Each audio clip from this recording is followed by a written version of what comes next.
I've had this conversation with a couple of other colleagues, and they're like, he'll learn and he needs to change and this and that. And I said, well, perhaps he will when he matures a little bit. But if he doesn't, the most important thing is that he just doesn't care. And that, if he doesn't mind what anyone thinks about him, then it doesn't matter. As long as he can play his best tennis in those circumstances, which it appears to be the case. This is Holding Court with Patrick McEnroe. All right, welcome to another edition, everyone, of Holding Court. It's Patrick McEnroe here, and very serendipitous this morning. Let me get that out cleanly. As I was preparing to talk to my guest today, the one and only Jason Goodall, I turned on my TV. It's Monday morning, so we're going to air this on Tuesday. We do our Tennis Tuesdays here this season on Holding Court. Of course, we've got our mental health editions rolling in on Thursday, so I hope you've been enjoying those as well. But Jason, of course, has been commentating for about as long as I have. He's a little bit younger than me, but he's been doing it for BBC, for the ATP Tour, for networks all over the world. And it's been great to have him with us at ESPN the last 5 or 6 years. And, of course, you hear him now a lot on Tennis Channel. So I turned on Tennis Channel, Jason, this morning just to kind of get a feel for what's going on in Rome, where the tournament's underway there. After, of course, we're going to talk about Madrid, a lot of drama there. And who do I hear but you, was it 2005 or was it 2006? The epic Nadal-Federer final. Yeah, so it was anyway, great to have you on. I thank you for doing this. And what's happening up there? You're close to me. I'm in Westchester, you're in Connecticut, and we got a beautiful spring day here in the New York area. Hit the wall in about an hour or so once we've finished our podcast. I'm hitting balls for the first time in 2 years, if you can believe that. Wow. I have that back. Getting back into it now, so beautiful spring day here. So I'm inspired by all this fabulous tennis that we've seen so far on the European clay court swing, and I'm looking forward to more of the same in Rome, and then, of course, Roland Garros before we hit the grass courts. You're also inspired by BG, who's been posting some hitting against the wall photos as he loves to do out there in Southern California. So before we get into what's happening, I want to just for you to give us a little background, because your history in the game is amazing. When you started, then you moved to England, but you started playing in Africa, right? When you were a kid, before you went back to England. Tell me about that. Yeah, I mean, I did. In England, no one really sort of played tennis, especially if you're sort of working class from the north of England, as I was. We played a bit of, soccer, as you guys call it. Football, obviously, is the correct term. And rugby and cricket, right. And that's all we played. No one really sort of played tennis. So I was very fortunate that my parents were of the mindset that it was important to travel the world to try and, experience different cultures. And at that stage, sort of in the mid to late 70s, no one really did that from England. I have so many of my friends from those times that never traveled outside the country. If they did, they went to Spain for a week's holiday, and that was pretty much it. So I was very fortunate. My parents went to Zambia in Central Africa, and we holidayed in South Africa and Kenya, Botswana, Rhodesia as it was then, Zimbabwe, of course. And it was amazing. I couldn't have wished for a better childhood. The weather, of course, was beautiful. Went to an international school. We finished at 1:30 in the afternoon. So every afternoon just went down to sports club, swam, played tennis, started hitting against a wall. And I just fell in love with the game. It was stunning, really, to be introduced to the game at that age. I was 9, and then came back to England when I was sort of 11. And just by virtue of the fact that I played every day, 4 or 5 hours against the wall, against all my buddies, everything. By the time I came back to England, I was just better than everybody else at that age, just because no one had played as much tennis as I had at that age, under 12s. So suddenly I entered my first couple of tournaments, and I realized that I was pretty good. I played a couple of tournaments in Zambia, very small ones, but didn't really know what my standard was. And then started to, be able to take it a little more seriously, get a little more funding and play sort of under 12, 14, 16 for Great Britain. And then, fulfill my dream of trying to play pro before I got injured. But we lived in the Bahamas, we lived all over the place to try and just travel as much as we could. And I've sort of continued that in my adult life by traveling, first of all, as a player, then as a coach and as a commentator. It's great. When you were in your late teenage years, you're obviously doing well in the juniors over there in England. And what was obviously I went through this, and I've seen this throughout the years where, as I said, similar in age, I'm a little bit older than you, but that decision of trying to, going pro, or maybe trying, as you would call it, university, going to college over here in the States or maybe over in England. What was your mindset and your decision-making process when that came up? Well, it's so interesting, isn't it? Because I'm watching the Boris Becker Boom Boom Boris against the world at the moment. So I've just done the first half and I'm on to the second half. And I was the same age as Boris. So we played under 12, Great Britain against Germany, under 14. I lost to him in the final of the doubles at the European Championships, under 16. So, we kind of had very similar junior careers and obviously not very similar senior careers. But at that stage, at sort of 15, 16, you're starting to think, okay, am I good enough? I'm sort of playing in the ITF junior events. I'm starting to knock on the door of the senior tournaments, playing in the qualifying, playing in the futures. And in England, there wasn't really a decision to be made. If you didn't sort of go pro at 16, then it was seen like you weren't really taking the game seriously enough. And there was no option in terms of university tennis in the UK. There certainly was in the US. But again, the LTA, who were kind of funding the best juniors in the country at that time and still do, didn't really give you that option. They didn't really have any kind of help that they could give you to try and get a place at a college in the US. And I wish that was the one big thing that I had my time over again. I would have done that for sure. I wasn't ready to try and play pro at 16 or 18. Who is really, apart from those exceptional players, right? Like Boris. Exactly. So it's so difficult. And then suddenly, I turned pro at 16 when I left school, and you put so much pressure on yourself. How are you going to earn any money? How are you going to do any good? And if you don't keep your ranking rising every season, you start to, feel down about yourself, down about your chances. It's so difficult. And they don't fund you forever. So they fund you till you're sort of 18 or 20, and that's pretty much it. So, but at 20, you're not ready to play pro, nowhere near, especially when you're coming from a country like Great Britain.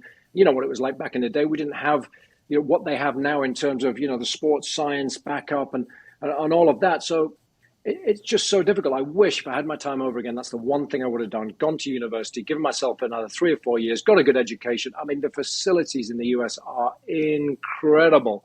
And I would have had a whale of a time. It would have been great. And then still, you're young at 22, right? Then you can go and play. You've had that experience as well. So I wish I'd done that. We certainly do that now in the UK. They allow players to have that opportunity, and there's a much better passage now if you want to go to university, and it's not seen as a negative, far from it. And we've got a lot of good players like Paul Job that do well in the NCAAs and then have an opportunity to perhaps play pro thereafter. So it's a lot healthier now than it was then. Paul Jubb, who, by the way, went to University of South Carolina, one of my early coaches is his son, Josh Goffey, is the coach.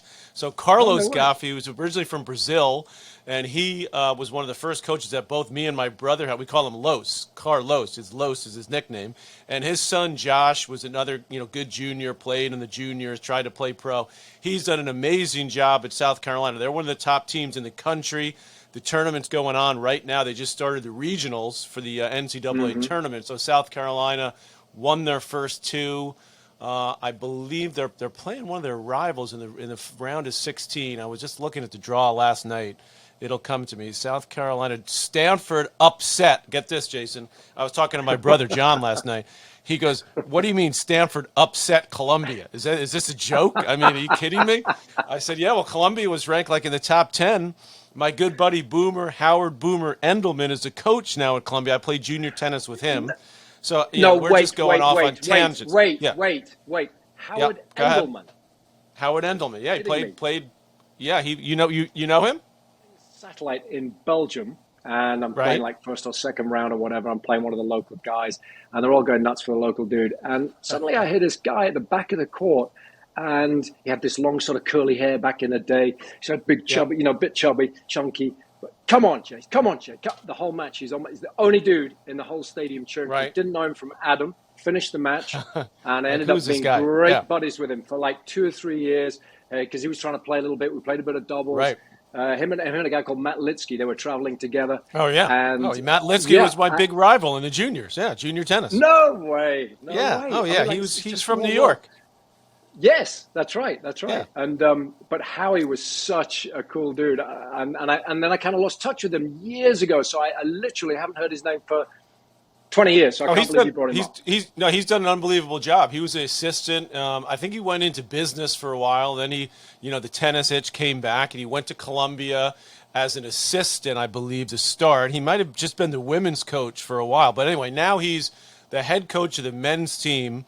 They had a great year this year. They were, consistently right around 10 in the country, along with Harvard, who's doing quite well. Harvard is in the last Yes. 16, so they're in. But Columbia lost, upset by Stanford. Okay, and so anyways, my brother was telling me, how could Stanford not be? We were supposed to win it. I said, well, times have changed, Johnny Mac. All right, so there's so much stuff. We're just going to keep going on tangents. But the other thing I learned in doing a little bit of homework on you, and I can't believe I didn't know this because I knew you'd gotten into coaching. I knew you coached for the LTA for a number of years, and then you started your broadcasting career, which has been just phenomenal. Pam Shriver, you coached Pam. Is this true? I did indeed. And just about survived, came through the other Yeah. end, just about. I mean, I laugh about it now, but I was getting a little bit of help from her coach at the time, and then he didn't want to travel as much, and so I started, and I had an arm injury, so that's why I didn't, that's why I couldn't play anymore, just sort of 2021, Right. had golfer's elbow. And so then I started to look into being a hitting partner and a coach and whatever. And so I started to travel a little bit with Pammy. So that was a fabulous experience for somebody with no experience as a coach to suddenly be traveling with somebody Right. as good as Pammy. And then off the back of that, she played doubles with Mary Jo at the US Open. In that year, they lost in the final. I want to say it was to like Manlikova and Navratilova, really tight match. Right. And then off the back of that, I started working with Mary Jo.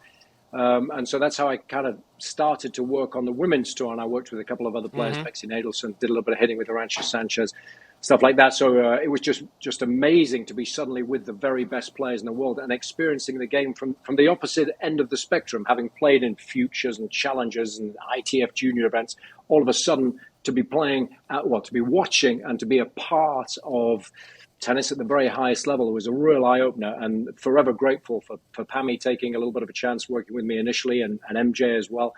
And when I was coaching MJ, she made the final of the Aussie Open, lost to Steffi Graf. So all of a sudden, within 6 months, I'm coming up with a game plan to try and beat one of the greatest players of all time.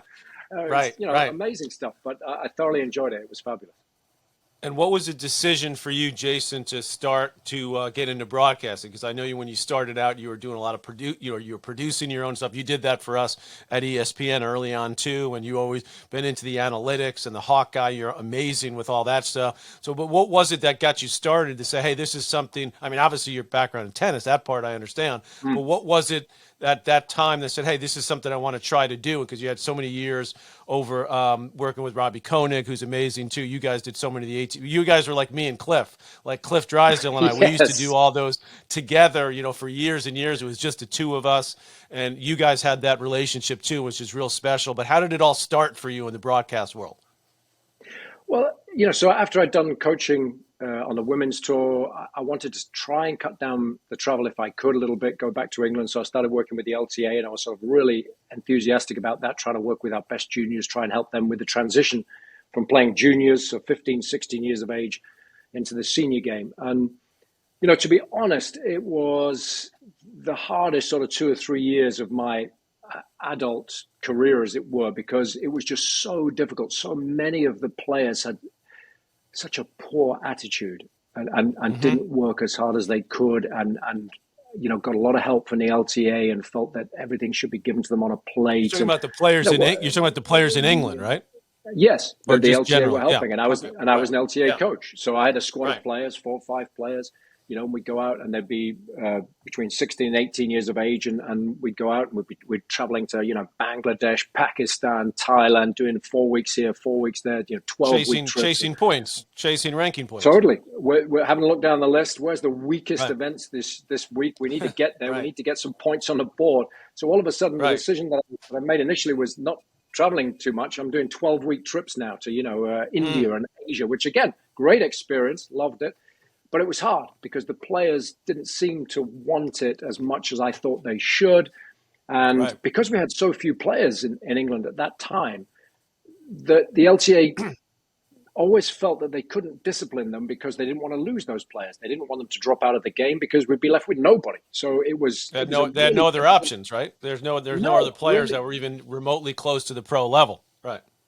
So really difficult scenario, So I didn't enjoy that. And so off the back of that, I was kind of thinking, what else is there to do in the game? And this is one of the most difficult aspects, I think, for any tennis player, is that for your whole life, all you've done is dream about being a pro player. That's all you focus on every day, all day. Then you get the opportunity to do that, and then suddenly it doesn't pan out the way you would want it. And 9 times out of 10, you just end up then coaching in a club, because most of the time that's the only option that you have, right. The only thing that you can do to earn a bit of money without any other qualifications. I left school at 16. So, I did a little coaching, but I wanted to do something more than that, but didn't really know what the options were. So I worked at IMG for 3 months in London. Jan Felgate was kind enough to give me sort of a gig there for 3 months, just helping, unpaid, but to get a feel for what it would be like working at a big tennis agency like that. Didn't really enjoy that as much as I thought I might initially, but great to get that experience. And then started to do Tim Henman's official website, and I was going to do Leighton Hewitt's official website, Maria Sharapova's. So I was, looking into that a little bit when websites were blowing up back in the day. And then, that was okay. But again, I didn't really have that passion for it. And then suddenly I got a phone call on Sunday afternoon, just before Hamburg. So this time of the year, remember when Hamburg used to be just before the French Open? Yeah, right. big Masters 1000 events. And I got a call on the Sunday afternoon from one of the producers there, and they said, "Hey, we're short a commentator.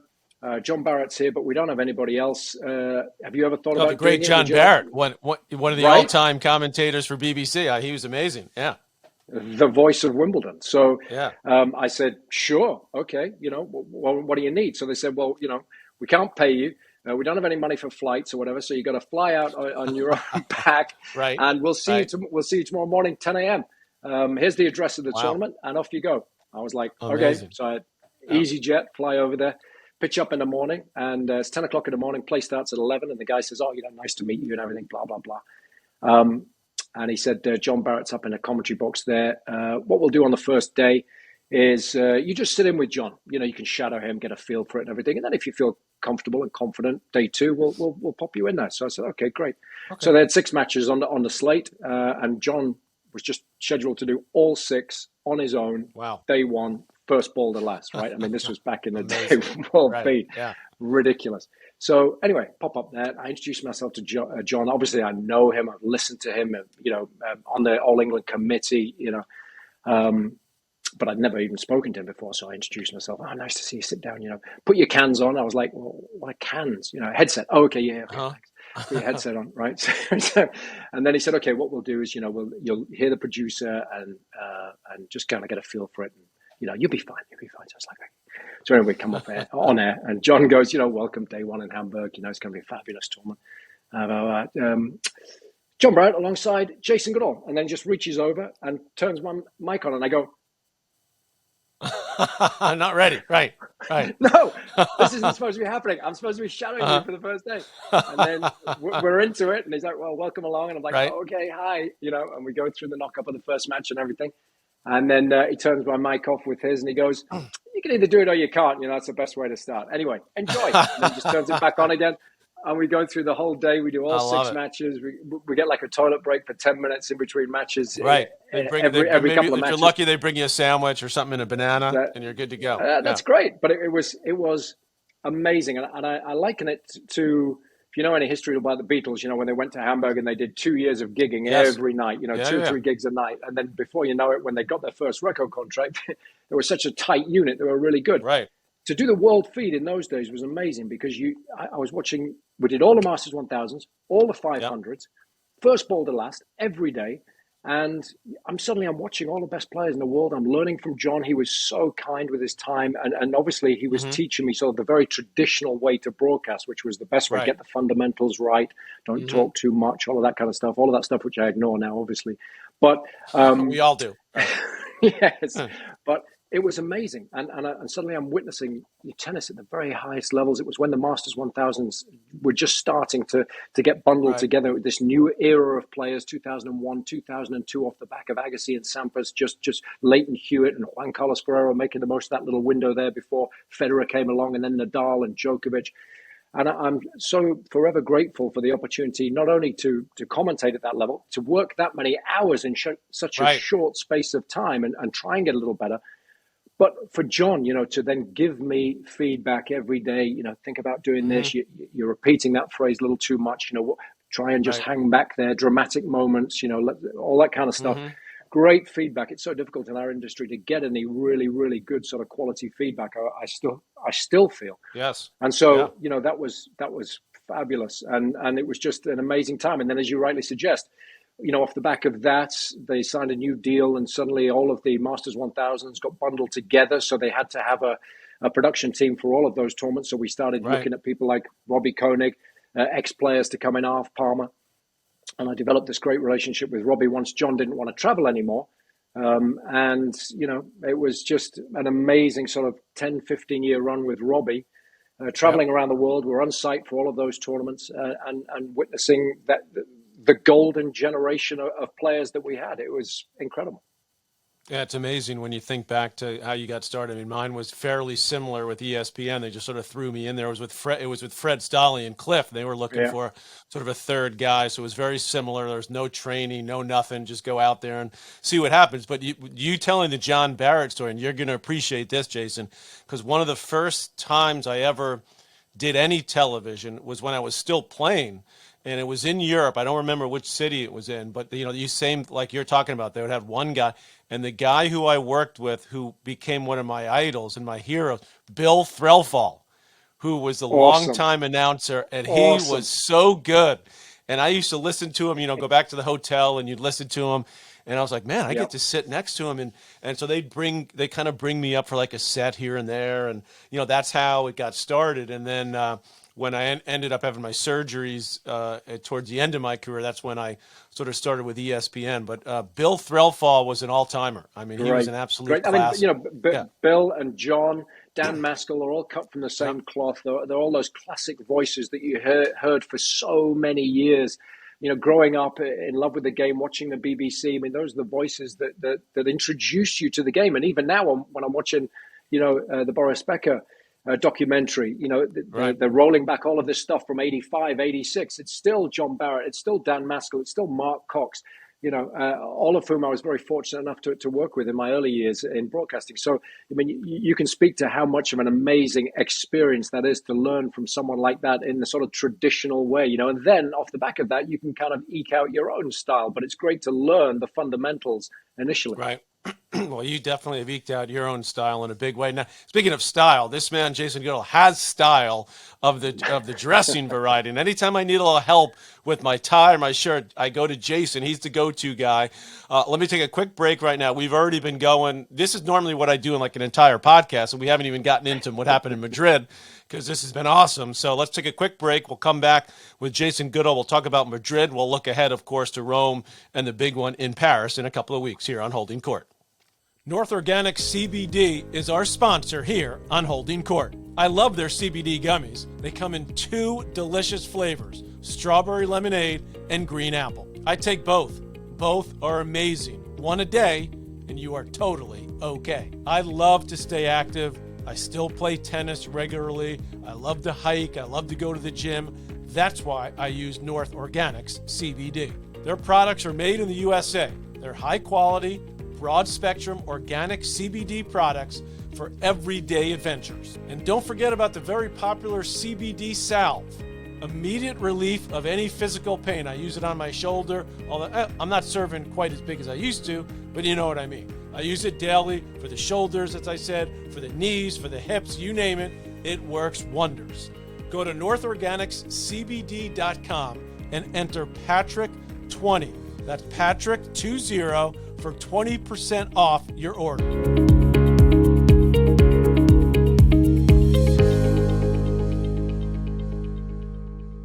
All right, welcome back to Holding Court. Patrick McEnroe, my guest today, Jason Goodall, joining me from his home in Connecticut. I'm here in my little basement in beautiful Bronxville with my podcast studio. We got this thing going. This is our first year, Jason, going video too. So we stepped it up this year. Very pumped for that. Pumped to have you back on. We could tell stories forever. But I want to get your take on sort of what happened this past week.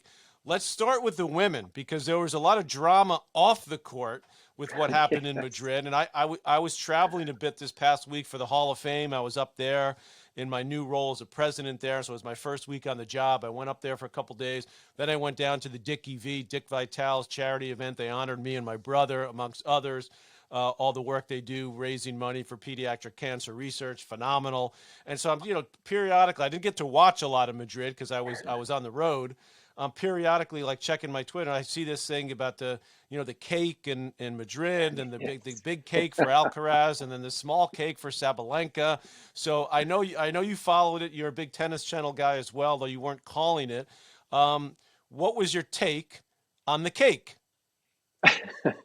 Well, I know it's interesting, isn't it? I mean, like down the years, we've been broadcasting for 20 years. Every time there's something to celebrate, somebody hits 500 wins on the HP Tour, out comes the cake. Somebody wins 250 matches and a 10th Masters 1000, out comes the cake. And I just imagine them scrambling in the office in the morning, like, where's the nearest bakery? Okay, can we get something on the cake, right?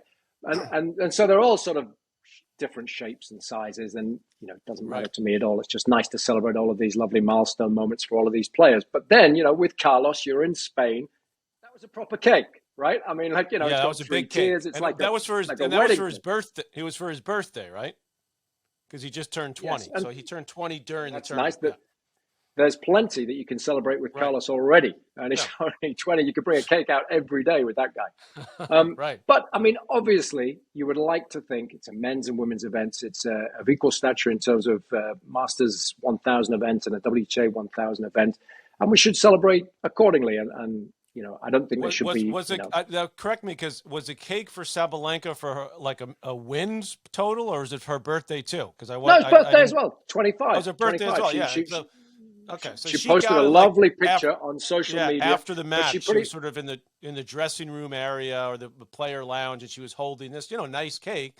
And then next to her was Alcaraz with Feliciano Lopez, who's the tournament director, and a couple other executives, and Carlos kneeling down on the center court. And there's this massive cake behind him. So apparently some of the women players were not that happy about it. And I guess Iga Swiatek, who lost in the final to Sabalenka, was a little unhappy about, I guess one of her matches went super late, and I'm guessing there wasn't that many people there, probably. But that happens, pretty often on the tour, as we know, where their matches go late, and the women say you're giving us short thrift, or then the men say it. It kind of goes back and forth. But then I think the most controversial thing that happened, Jason, was the women's doubles final, which featured Coco Gauff and Pegula losing to Haddad Maia and Azarenka. So you got four big-name players, and the match was on Sunday afternoon, well before the men's singles final. And apparently for some unknown reason, the women weren't given the opportunity to give a speech, and that really rubbed a lot of people, including myself. I mean, to me, that was totally out of line. There still hasn't been an explanation of why that happened, because it's very normal.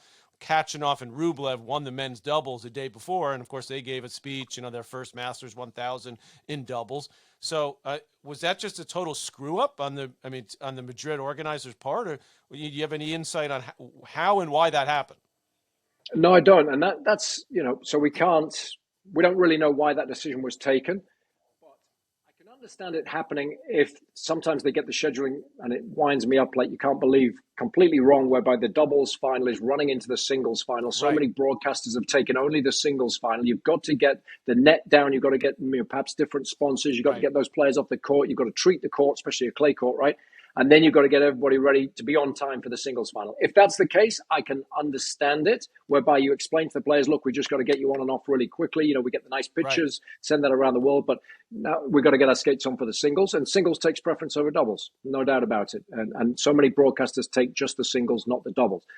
So if that was the case, I can understand that to a certain extent. But then, again, get the scheduling better. Start half an hour earlier so that you can celebrate. It's a big tournament. As you rightly suggest, 4 world-class players in the final, but even if there were just 4 players that were ranked 50 to 100 in the world, it's a huge moment. No. Huge moment. So allow them to celebrate it. Allow them to thank those that have put the hard work in. Allow them to, say whatever they feel at that moment. It's a big moment in any tennis player's career. So it should be celebrated, and they should have the opportunity to say whatever they want to say at that moment in time. And to be the only finalist not to be allowed that, it seems very strange. And obviously, conspiracy theorists will suggest it is the fact that, Iga was unhappy at finishing so late. The schedule in Madrid's ridiculous. All the matches finish late. Zverev last year was complaining going into the final that he didn't have enough time to recover. Murray's played at. I've been there commentating on Murray till 4 a.m. It's ludicrous. So they've got to get that right, but they seldom do. And we just shoot ourselves in the foot so often in tennis, and that's a perfect example. It's a big tournament. It's a lovely tournament. The quality of tennis on display throughout the 12 days and the main draw was absolutely fabulous. Why do you want a negative story like this? Why do you want a negative story about the birthday cakes? Why not just get everything right? The little details are so important to everybody so that everybody can celebrate how many wonderful players were playing their very best tennis throughout the course of the tournament. I don't get it. Including Sabalenka, by the way, who's been the best player of the year thus far. I mean, to beat Swiatek, I know there's a little bit of altitude in Madrid, so the ball's moving. But I watched, I didn't watch the whole thing, but I watched a bunch of the highlights of that match. I mean, man, they were just absolutely ripping the ball, both of them, and Sabalenka moving so well. I still think Swiatek is the favorite, Jason, going into the French. The conditions will be a bit slower there, so I think that favors her and her movement. But it was, I actually liked the fact that Swiatek lost the first set and came back and battled back because, that's been an issue for her in some big matches earlier this year where she sort of get routed by Rybakina and by Sabalenka. So I think that she actually dug in, won the second set, had chances actually in the early, midway through the third. But Sabalenka, it's really been amazing to see how she's turned it all around since that, debacle with the serve a year and a half ago. And now she's the Australian Open finalist. And to me, she's the best player thus far in 2023. No, it doesn't get spoken about enough. I mean, that would have forced a lot of players to quit what she was having to go through on the world stage at the start of last season. Could you imagine the trauma of getting out there, being in tears on the match court, the tennis world and the sporting world, because word gets out really quickly, all eyes on you. You're having to serve underarm. You can't even get your underarm serves in. You don't know where to turn, what to do. You're one of the best players in the world, and you've imploded, and you cannot play the game. You've got the yips. You cannot serve. She battled through that, even at that stage, incredibly well. I think won sort of 2 or 3 rounds at the Aussie. Maybe made won a couple rounds last year, yes. Yep. Yeah, which was incredible. And then, sought help elsewhere, which is great. Got other coaches involved, worked on a technique. And then, more importantly, worked on a mindset, So now she's one of these players that you rightly suggest enjoys the process, just like Alcaraz, enjoys competing, it's smiling all the time, involved in a match with Swiatek there, 3-3 in the third set. It seems like that's when she's now able to play her very best tennis, whereas that wasn't the case before. She would feel the pressure. She would make mistakes. She would get frustrated. She looked like she didn't enjoy the process. And it was all about the outcome. When was she going to win her first major? Was she ever going to be able to do that? Now she's fallen back in love with the game. She's serving incredibly well. The movement has improved dramatically. The quality of the return of serve. And, her results this season, second to none. When you look at them overall, I agree with you. Swiatek may be just a slight favorite in Paris, but I tell you what, you can get hot days in Paris. Ball can zip around. That's true. And if that's the case, Sabalenka playing as confidently as she is, she will fancy her chances there. But what a match it was, with both playing somewhere near their very best tennis. Could have watched best of 5 sets in that one, and it could have gone all day. It was phenomenal. And I think with Rybakina, we've got somebody else who this season is starting to play really well too. So we're starting to develop a big three. If Jabeur can get back fully fit and healthy, another lovely contrast in styles to admire there. So now we've got a bunch of players that are really starting to sort of excel at the highest level of the women's game. And we can develop these rivalries, which I think would be great. No doubt about it. And I still think even if the courts or the conditions get a little bit slow in Paris, the Sabalenka with her firepower has got enough power to hit through the court. As you said, she's moving better. Her confidence is sky high. All right, let's talk about the men now, because Alcaraz, wins it again, defends the title. Didn't even look like he was at his absolute best in the final. We got to take our caps off to Struff, making the final Big time. as a lucky loser, right? He lost to Karetsev in the last round of qualies. They end up meeting again in the semifinals of the tournament. So you talk about the depth of the men's game. That's on display there. So Alcaraz, someone asked me the other day, Jason, French starts right now. I mean, I have to put him as the favorite. I know, we all know, if Rafa can somehow get there and get through a few rounds and Novak. I guess, what do you make thus far of what you've seen from Alcaraz just this season, because we missed him in Australia? And then as we look ahead to the French, do you agree with me? Do you put him as the favorite, or do you want to wait and see? I guess there's nothing to wait and see because Novak and Rafa are out of Rome. So where do you come down on that? Let's start with Jan-Lennard Struff. I mean, what a fabulous tournament. And so what a great story for somebody sort of you think is at the tail end of their career. Rankings dropped outside the world's top 100. He's having to play challenges, having to play qualifying, loses in the qualifying. You think, okay, let's have a look at the schedule. Is there a challenger I can play in the second week of this big tournament? He could have played Aix-en-Provence and right. played with Murray. Murray wins the challenger. That's like we beat Tommy Paul, and you saw who he beat in the first round, Gal Monfils. Yes, the first round exactly. Of the challenger. Yeah. And I think moving forwards, as a quick aside, those tournaments will become even more important because all of these Masters 1000 events now stretching to 12, 14 days. If you lose early, you don't want to hang around all that time before you got to play another one in these back-to-back Masters 1000 events. So those tournaments there are going to be big now for these players to dip back in, win a few matches, and then pitch up next week strong and full of confidence. But Struff, we know him well. He's got a big game. He's always been one of these guys that's a danger. He could beat a big seeded player. He was seeded top 32 for a couple of seasons, but never somebody that you'd figure would go deep in a major, that would go deep in a Masters 1000 and perhaps win one. But what a performance. And not just the big serving, the mindset on the returns. And that was a similar case with Sabalenka, just taking the ball on, really aggressive. And obviously in those slightly quicker conditions, it worked really well. And a lot of people said that Alcaraz didn't play his best tennis in the final, but I think a lot of that is down to how well Struff played and the different style of tennis that he brings to the match court. Taking the ball early, serving and volleying. We don't see a lot a lot nowadays. Funnily enough, we see a little bit more of that. Unbelievable volleys he played off, low volleys. Putting them back in the deep and then reading the next play. It was remarkable to see on clay. But I mean, obviously Madrid, you've got a chance to play a little bit more aggressively, but still hard to execute against the level of play he was up against in Alcaraz.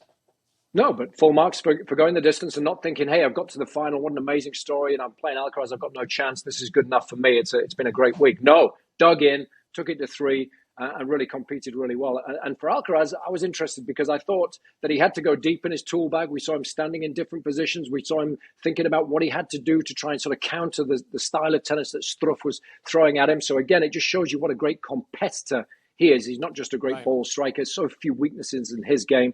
And again, enjoying the process. You'd think playing in Madrid, the pressure's on, defending champion, all of the results that he gets following in Rafa's footsteps doesn't faze him. He enjoys it, plays his best tennis. He wants it. He wants to be center stage. And that's that star quality that you can't coach, you can't teach.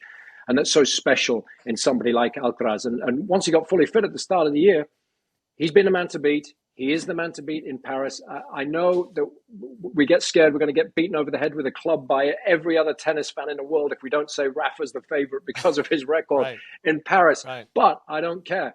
Alcaraz, for me, the man to beat. And he's learned from the scenario last year where he felt the pressure against Zverev. He played so well prior to that. And he said afterwards that was difficult for him, but he learns so quickly, doesn't he? So, and then off the back of that, we just don't know with Novak, how's the arm going to be? Didn't play great in Monte Carlo, obviously playing with a sleeve on his arm.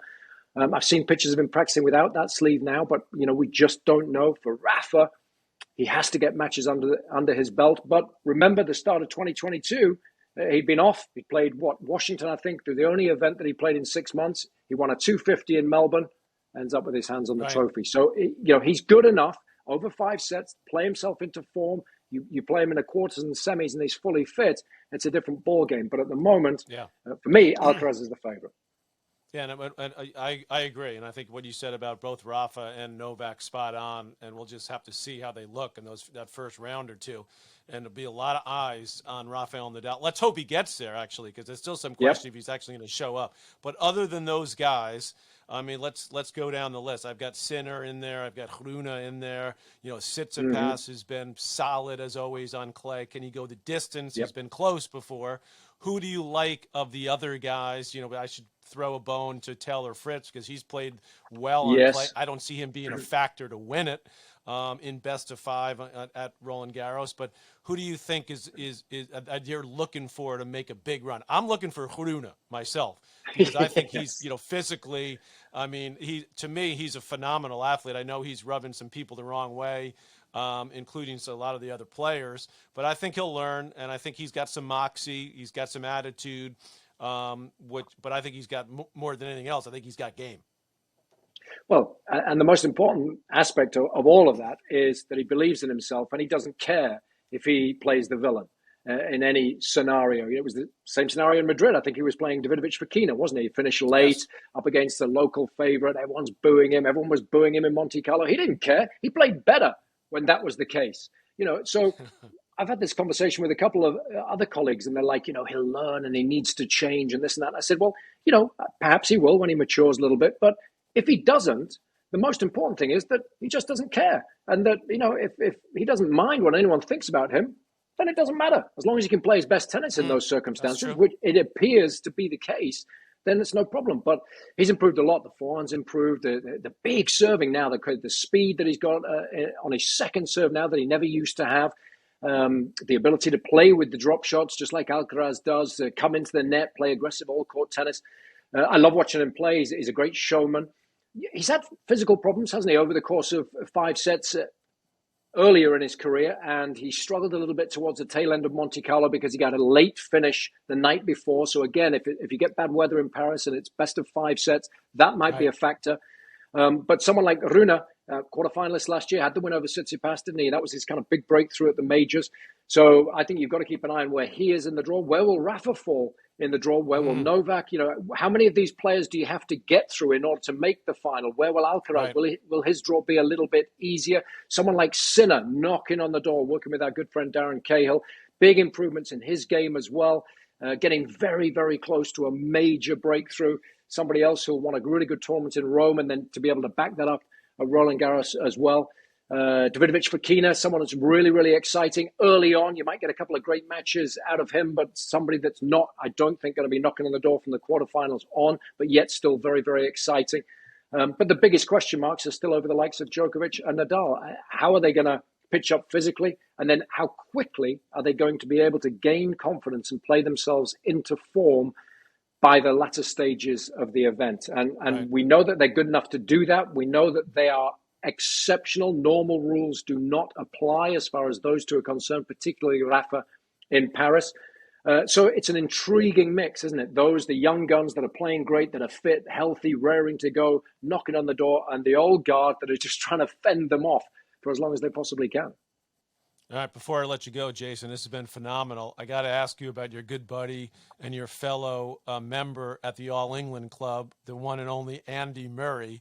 Is this Oh, it? yeah. Is this his final? Will this be his final Wimbledon? As I said, it was great to see him get a win at the Challenger. He looked like he was like as happy as when he won Wimbledon, which is amazing because we know how much he just loves to be out there. But do you get any sense that, you know, particularly I think if he had a good run, you know, if he had a good run to the quarters or semis, you know, would he say, okay, you know, it's been so hard for him. Obviously, he loves it, but could this be this final Wimbledon? I think long term, if you go back a year or so, that was the goal, perhaps, to get fully fit, to be able to enjoy a really good run at the championships and sort of say a fond farewell to everybody, a fitting farewell for somebody as good as Andy. Right. But his ranking's 42 in the world now. It's going in the right direction. You know, he's getting close to being seeded at the majors again. And you know what a competitor he is. And he's Right. gone on Yep. record as saying, I'm going to play as long as I possibly can. You're a long time retired. So if he is fit and healthy, and this is as fit and as healthy as we've seen him this season, to be able to play back-to-back matches and win them, to get his ranking going in the right direction. He was outside the world's top 100, now 42 in the world off the back of that win, beating Tommy Paul in the final. I mean, Tommy's no slouch, right? So he's playing really well. Of course, he'll want to do well on the grass courts, and I'm sure the clay court season was very much in preparation to getting him in the best possible shape for the grass court swing. But I think if he stays healthy and he's playing as well as he is now, he'll continue to play. There's no doubt. Why shouldn't he? If his body can allow him to play, the mind is there, and his competitive instincts are flowing just as readily as they ever did. So why would he want to quit? All right, last thing for you, Jason. Those of you who have heard Jason on ESPN with us and on Tennis Channel as well, he has some great phrases. And I have to admit, a couple of them, when I first heard them, I was like, I kind of was like, what does that mean? So I want you to tell, because you have a number of them, but my favorite one, you know what it is. It's early doors. And I actually now hear some of your Tennis Channel guys using that phrase. It's sort of like, I started the dropper, by the way, years and years ago. And now it's like everybody uses it. And they're like, hey, how about some love over here? So every time I hear one of those guys or gals say early doors, I think of you. And please tell my listeners what the heck that means. I know I asked you this before, and I think you were pretty sure you had it, but then you came back to me a day or two later and said, well, it couldn't be. So tell my audience, our audience, what that means when you say, oh, it's early doors here between Rafa and Novak. It's the first set. It's early doors. Where does that come from? Well, so the more modern take would be, getting somewhere nice and early so that you can get, the best seats or get to the front of the queue but I think it dates back to sort of Victorian times where those that had a higher standing in society were able to get to the theatre a little earlier than the others so that they could bag the best seats. So it was always important to get there early doors. They'd open the doors up early for you so that you could get in, take the best seats, and then like all the commoners would pitch up at the opening time, and they'd be like, "Hey, it's a very English thing, isn't it? That's why I love the history of that. It's a very English thing, and I like, my wife's in the musical theater, and she's a singer, and so I love it when I get a little Victorian about the theater, the Shakespearean theaters in England. So early doors. So next time you hear Jason Goodall, are you doing anything in Rome, or you're on at the French? Heading to LA tomorrow, so I'll be with Tennis Channel for the duration in Rome. Can't wait. It's going to be a big tournament. Always is for Italico. And then head over to Roland Garros on site there for Tennis Channel as well. First ball last, so that'll be amazing. Beautiful. And then I'll change my shoes from the herringbone sole to the little studs. And we'll head over to Wimbledon. Cannot wait. It's going to be a great summer. Can't wait. And I can't wait to see your shoes. And I appreciate all your advice on my outfits because God knows I need it. The one and only Jason Goodall joining me here on Holding Court. Thank you so much. Have a great time in the next couple of weeks, and we'll be listening. We'll be watching. Jason Goodall here on Holding Court. Holding Court is powered by Mudhouse Media.